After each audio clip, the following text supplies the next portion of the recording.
By the time the Kthari fleet stopped laughing at the human ship, the only thing left of them was a rapidly expanding cloud of ionized regret. The galactic audience laughed. A human ship, ancient and smoking at the seams, drifted into orbit. Someone snorted. That rust bucket's held together with duct tape.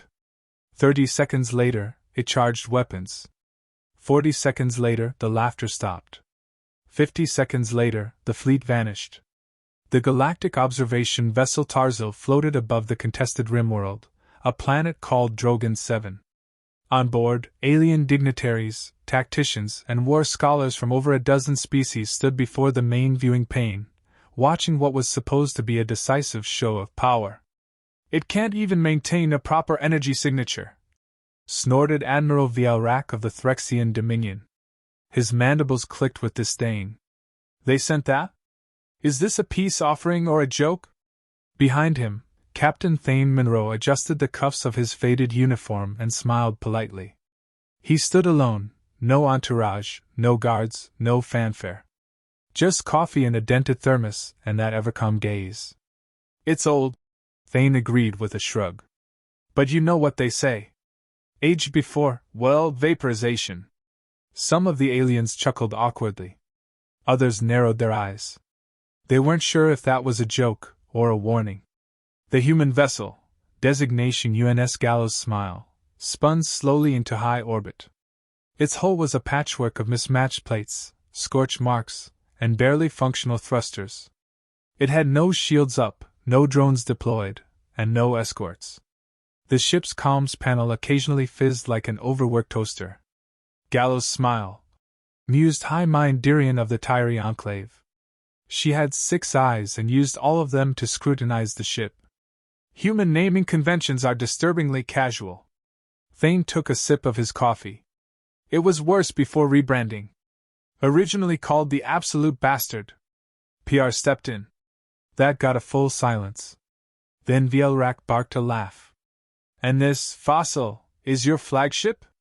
Not quite, Thane said, voice friendly. Just a test run. A field demo. Outside, across the field of stars, the alien fleet of 87 ships positioned themselves. Sleek, polished, and bristling with modern armaments, they were the best the quadrant had to offer. Several had antimatter lances armed. Others were shield-locked in formation, waiting for the inevitable test fire. Because this was supposed to be a demonstration, a weapons parity display. Humans were new to the table again. After disappearing for a century following the Terran collapse, they'd returned with oddly polite diplomats, recycled tech, and a suspiciously low profile. Thane's job? Showcase that Earth's restored fleets were no threat. That the humans were playing nice. That this relic was just part of the archaeological fleet reactivation program. Why the rust bucket? Whispered the Acheran observer, its voice a trill of static and echo. Why not show us something real? Thane set the coffee down on a ledge. Because reality's a funny thing, he said, cracking his knuckles. You think you know it, until someone politely rearranges it for you. He leaned forward and tapped a panel. A comms ping went out from the Gallows Smile. It sounded like a rusty door hinge and a kazoo. Then a synthesized voice came through, lazy and sarcastic. Ahoy, shiny space people. This is Captain Dax Monroe of the Gallows Smile. Apologies for the exterior. She's a classic. Let's do one test shot, center of mass. Promise not to hit anyone's grandma. Sound good? The alien admirals exchanged glances. Vielrak sneered. Let them fire. Let's see what kind of firecracker they call a main cannon. From the deck of the Gallows Smile, a single turret began to glow. Slowly. Painfully. Like it had arthritis. The light gathered, intensified, and then, without any flourish or sound effect, blinked once. No explosion. No flare. Just absence. The center ship of the alien fleet, a Crocs-class cruiser called Righteous Gale, ceased to exist. No wreckage. No radiation spike. Just a perfect donut hole in the formation. Thane sighed. Told Dax not to use full power. Panic surged through the observation room. Sirens barked. Shields activated. One of the Tyri fainted into her robes.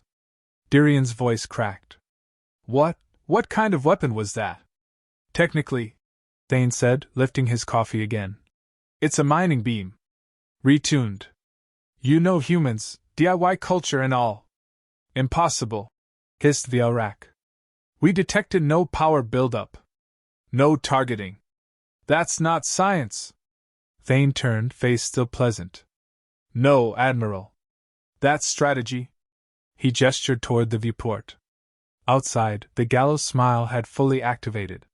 What had looked like whole scars were now opening, revealing deeply inlaid runes, layered heat coils, and what appeared to be living armor plates shifting position. Not human tech. Not alien. Something between. We let you think we were behind. Let you laugh. Call it a rust bucket. Thane set down his cup gently. But here's the twist, folks, it's not the ship you should be afraid of. He smiled. The kind of smile that showed too much calm. It's the fact that we brought only one. Chaos erupted. Alien strategists screamed into comms. Some tried to retreat. Others locked targeting on the human vessel. The room flickered red with emergency lighting. The gallows smile stayed still. Calm. Silent.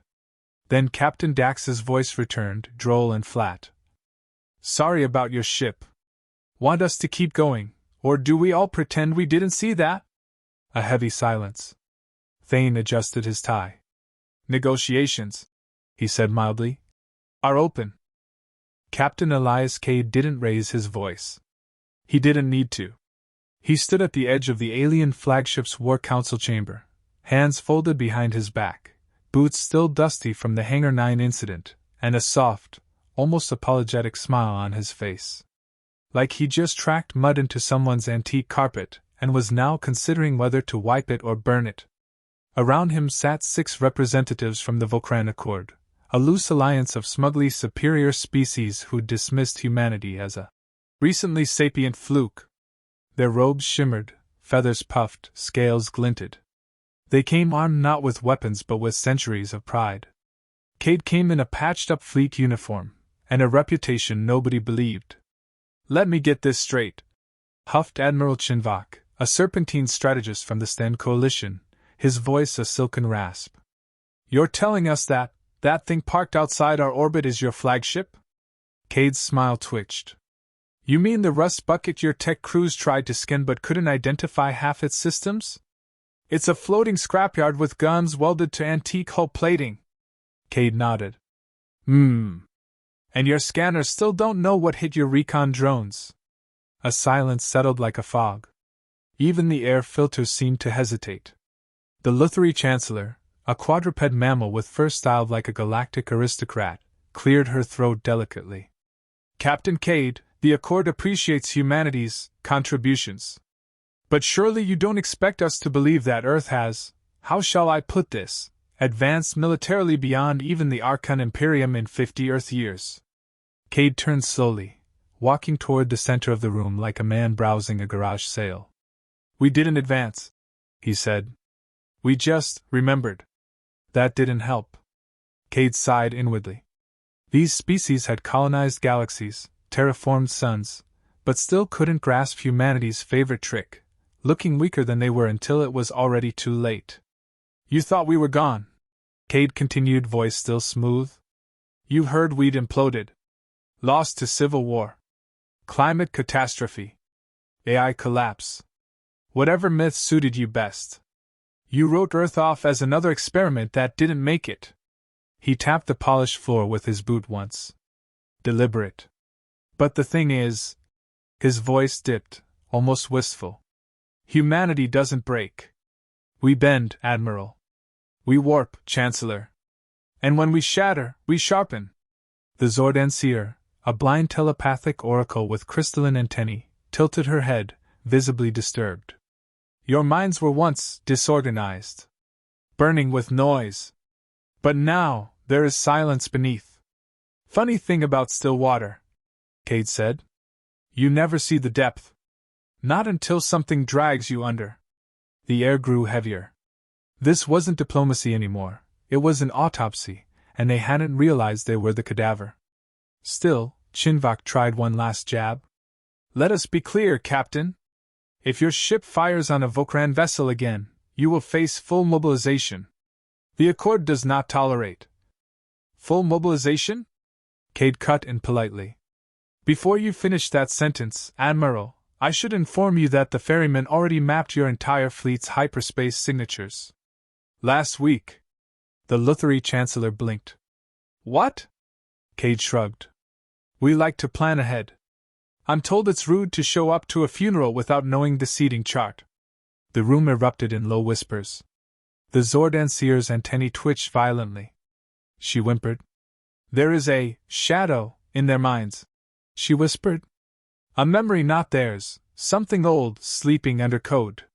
Cade met her eyes gently. You're sensing our ship's AI. It's based on recovered fragments from an earlier era. We called it Prometheus Protocol. He paused, then added, It doesn't like being woken. But I needed a co-pilot. Recovered? Chinvok's pupils narrowed. From where? Cade turned back to the viewport behind him. Outside, far in the distance, floated the ship they had mocked, the one they'd called a scrapyard. The ferryman. Its hull bore the scorched remnants of 10 ancient battles, and its aft drive glowed with a dull red pulse. Let's just say Earth buried a few things, Cade said softly. Old weapons. Forgotten dreams. War gods written in machine code. The Lutheri Chancellor's voice dropped. You unearthed a banned AI. Cade's response was gentle. We unburied our nightmares because the galaxy decided to knock. That landed. A quiet thrum echoed from the window. The ferryman had powered up a subsystem, one the Accord's sensors still couldn't translate. Symbols flickered across its dorsal hull, glyphs that predated even the oldest species in the room. The Zordanseer gasped. Those aren't human. No, Cade agreed, still watching the stars. We didn't write them. We just learned to read the warnings too late. The silence that followed wasn't diplomatic, it was existential. They were no longer questioning humanity's power. They were questioning the wisdom of ever provoking it. Cade turned back, smile still polite. We're not here to start wars. That's inefficient. But if one arrives at our door? We won't ask who sent it, we'll just make sure no one leaves to send another. He walked to the chamber exit, pausing at the threshold. That rust bucket? It doesn't fire unless I ask it to. But if I do ask, there won't be a second volley. Before anyone could respond, the chamber lights flickered. A soft chime sounded. The ferryman had just locked onto something. Cade glanced at his wrist pad, then chuckled. Oh, that's awkward. The Zordanseer's voice cracked. What is it? Cade didn't stop walking. One of your hidden dreadnoughts just tried to power up a stealth cannon. The ferryman saw it. What is it doing? Cade paused at the door. Charging, he said. One shot. Don't worry. It won't miss. Aboard the HSS Rustbucket, the bridge hummed with a peculiar calm. Commander Jules Mercer leaned against the railing with the sort of relaxed posture one would expect from a man watching clouds drift by, not a man currently at the center of galactic scrutiny. The alien coalition's fleet, now 37 ships strong, orbited at a respectful distance, like wolves unsure if the creature before them was prey, or something far worse. Are they still just watching us? Jules asked, sipping his coffee with exaggerated nonchalance. Lieutenant Mina Roy swiveled in her chair. Yup. Scans show 3 recon drones circling us, but none crossing the perimeter. Honestly, it's getting creepy. Jules chuckled. They're waiting for us to blink. Poor souls don't realize humans stare back until the glass cracks. Outside the ship, the ancient-looking hull of the rust bucket floated in space like a derelict memory. Scratched plating. Exposed wiring. Engines that hissed unpredictably. She looked like she had no business being functional, let alone feared. But the silence wasn't because she was harmless. It was because no one could explain what happened to the Zilari Ravager. One moment, the sleek Predator-class cruiser had been taunting them, calling the rust bucket an orbital museum piece. The next, it had simply ceased to exist. No explosion. No radiation trail. Just gone. "I've never seen a fleet this nervous," Mina muttered. "Even the Threxian death squads are keeping their calms polite." "That's unnatural." Jules grinned. Respectfully terrified. "The best kind of diplomacy." At that moment, the comms chimed. A shrill, quivering voice filled the bridge. "This is Overseer Drawl of the Zardethi Accord. We wish to request an audience. Under strict neutral terms. We mean no hostility." Jules responded with the smooth charm of a seasoned ambassador at a wine tasting. "Overseer Drawl, delighted to hear from you. The Rust Bucket welcomes all visitors. Of course, neutral terms are our favorite. I assume you'll bring snacks?" There was a pause. Then, "I will inquire." Jules smiled. "Splendid. We'll beam you aboard in 10. As the comms cut, Mina raised an eyebrow. "You sure this is wise? They might be stalling, trying to figure out what hit the Ravager." "Exactly," Jules said, stepping down to the main floor. "They need to believe we're either mad or mythical. So let's keep both possibilities open." 10 minutes later, Overseer Drawl materialized in the Rust Bucket's modest reception bay. His 7-foot frame shimmered under his crimson armor, and his 4 eyes blinked independently. Behind him hovered 2 insectoid aides, both clearly nervous. Jules greeted him with a warm handshake, which visibly disturbed the overseer. Zardothi didn't like direct contact. "Welcome aboard. Mind the floor, she creaks when she's thinking." Drawl surveyed the room suspiciously. "This vessel defies logic. It emits signals our instruments cannot interpret." Jules nodded. "She's a bit like jazz. Makes sense if you don't try too hard." Drawl's mandibles clicked. "We request to know the nature of your weapon. What happened to the Ravager?" "Ah," Jules said, walking slowly. "Yes, tragic. Never liked that ship's name. Bit aggressive, don't you think? We must understand. It vanished. No trace." Jules turned sharply. "What do you believe happened?" Drawl hesitated. "A dimensional rupture. Temporal erasure. Perhaps a contained singularity. But all possibilities lead to the same concern. Your ship is not what it appears." "That's correct," Jules said, his tone shifting subtly. "But I'd suggest rephrasing. I am not what I appear." Silence. Drawl stared, unsure if it was a bluff or threat. Or both. Jules continued, smile intact. "The Rust Bucket isn't a warship. She's a reminder. A message in rust. You ever see a lion sleep, Drawl?" "No. Looks peaceful. Harmless. Until it opens one eye and you realize the nap was optional." The aides shifted nervously. Drawl spoke with restraint. "Is this threat doctrine?" No, Jules said. "This is human doctrine. We don't start wars. But we do finish them with historical emphasis." He stepped closer. "Tell your fleet to back off. You're dancing on a graveyard you can't see yet." Drawl's pupils dilated. "Are you saying Earth has?" "I'm saying you're already inside the trap." Another silence, colder this time. Mina's voice chimed over the comms. "Commander, signal spike. 5 ships are moving into formation. Looks like a test run." Jules tapped his earpiece. "Copy. Fire the chime." Drawl's eyes widened. "Chime?" The Rust Bucket emitted a low, resonant pulse, like a cathedral bell in space. It wasn't loud. It wasn't bright. But the 5 advancing ships froze. Then, in perfect symmetry, they each rotated, and slowly backed away. No weapons fired. No threats exchanged. But something inside their systems had changed. Something they didn't understand. Something ancient and human. Drawl was visibly rattled. "What is that?"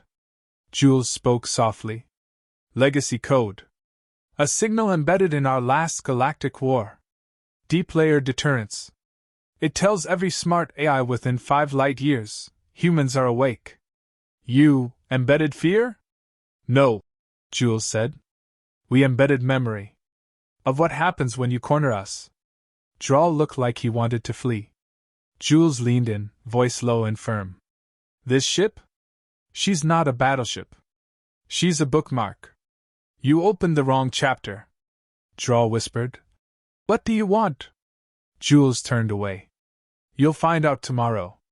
I suggest you use the night to rewrite your definitions of primitive. As the overseer and his aides dematerialized, the bridge stayed quiet. Then Mina whispered, That was theater. Jules grinned. Exactly. And tomorrow we drop the curtain. The stars themselves seemed to pause, just for a heartbeat, as the silence after the blast lingered. The Varnathi fleet, once so elegant in its formation, had evaporated. No wreckage. No distress calls. Just gone. The only sound in the command deck was the hum of the human warship's systems and a soft sip of tea. Captain Ellis didn't look up from his mug. Well, that escalated tidily. Behind him, Commander Thrash of the Jelvar Coalition looked pale, though, being a species with bioluminescent skin, it was hard to tell.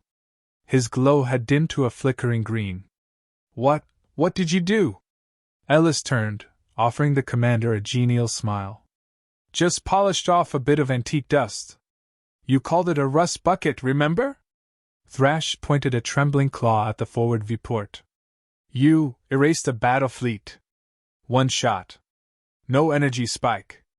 No projectile. They were just deleted. Ellis leaned against the console, folding his arms casually. Technically, it was a dimensional phase breach. Not a weapon we use lightly. Or at all, really. Haven't fired it since Earth was still spinning. The crew around him remained calm, their movements efficient. No one celebrated. No one cheered. It wasn't victory. It was a message. And what message? Thrash whispered. Requires that kind of statement. Ellis shrugged. That maybe it's a poor life choice to invade humanity's scrapyards. The news spread like wildfire across the known systems. One moment, the Varnathi fleet, the pride of the Arden Accord, had been poised to salvage the derelict Terran ship. The next, they were space dust in a region that had been reclassified as a do not approach zone on every navigational chart in 3 quadrants. At the heart of it all was a ship affectionately known to humans as the Rust Bucket. Except now, no one laughed at the name. Back on the ship, the surviving diplomats from other species met in the small, sunken amphitheater of the briefing room. Tension hung like static. Ambassador Kiro of the Orolan High Nest, a 6-eyed avian known for poetic diplomacy, clicked his beak nervously. Your species told us you were extinct. We said we'd gone quiet, Ellis corrected. Big difference. Ambassador Klex of the Thurn Consortium, who had once boasted that humans were historical footnotes with meat suits, now sat unnaturally still. And that weapon? You kept that online? It kept itself online, Ellis said. AI doesn't sleep.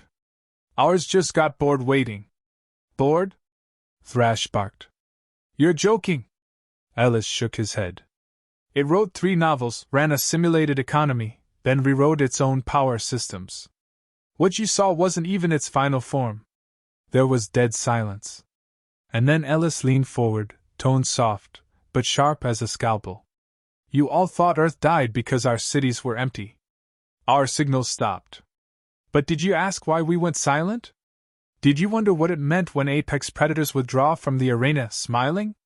Thrash's jaw twitched. You planned this. No, Ellis replied. We hoped we wouldn't need to. Flashback, 900 years ago. Earth stood on the brink of collapse, not from war, but from overreach. So humanity disappeared, into dark space, into forgotten systems. Not to hide. To wait. To watch. Dozens of AI-controlled vessels like the Rust Bucket were left behind, half dead, seemingly abandoned, yet humming with passive surveillance. Humanity had scattered, yes. But it hadn't run. It had repositioned. I don't get it, Kiro said. Why this system? Why bait them here? Ellis exhaled slowly. Because this ship wasn't just a trap. It was a litmus test. He tapped a holographic interface. Dozens of fleet icons lit up in deep red. Every faction that responded with curiosity or respect? Logged. Noted. Catalogued. But those that moved to take? He looked up, smiling coolly. Well, you saw. Klex's voice was dry. That's not war. That's entrapment. It's also chess, Ellis said. And you moved your queen too early. From the shadows behind him, another human entered, a woman with sharp eyes and a casual gait. Fleet Commander Reyes, Ellis introduced. She's been listening in. Reyes grinned. Hi folks. Just wanted to say, we've reconnected with the rest of the Terran diaspora. They're not thrilled. But they're coming. A ripple of alarm surged through the alien diplomats. You're reuniting? Thrash asked. What happens then? Ellis didn't answer right away. Then, with unsettling cheer, we send invitations. Beyond the warship, the void shimmered faintly. Not ships emerging, but possibilities collapsing. Humanity wasn't rearming. It was returning. And the galaxy would have to decide fight, flee, or cooperate. Thrash, his earlier arrogance bled dry, finally asked the question every species dreaded. What are your terms? Ellis's smile dropped. No more scavengers on our graves. No more testing the boundaries of what's been marked as lost. No more underestimating what you don't understand. He turned back toward the viewport. And in exchange? You get peace. Trade. Even help. He paused. But test us again? You won't even get ashes. As the meeting dispersed, the alien envoys left in silent thought, reevaluating everything they knew about the humans. Not dead. Not gone. Just patient. Ellis returned to the bridge, where Reyes stood watching the stars. Think they'll listen? She asked. Some will, he said. Others need louder lessons. She smirked. You always were the diplomatic one. He shrugged. Polite. Not peaceful. And as the ship turned, its ancient hull creaking with purpose, Ellis whispered into the silence. Let them remember, next time they see a rust bucket in orbit, they might want to salute it first.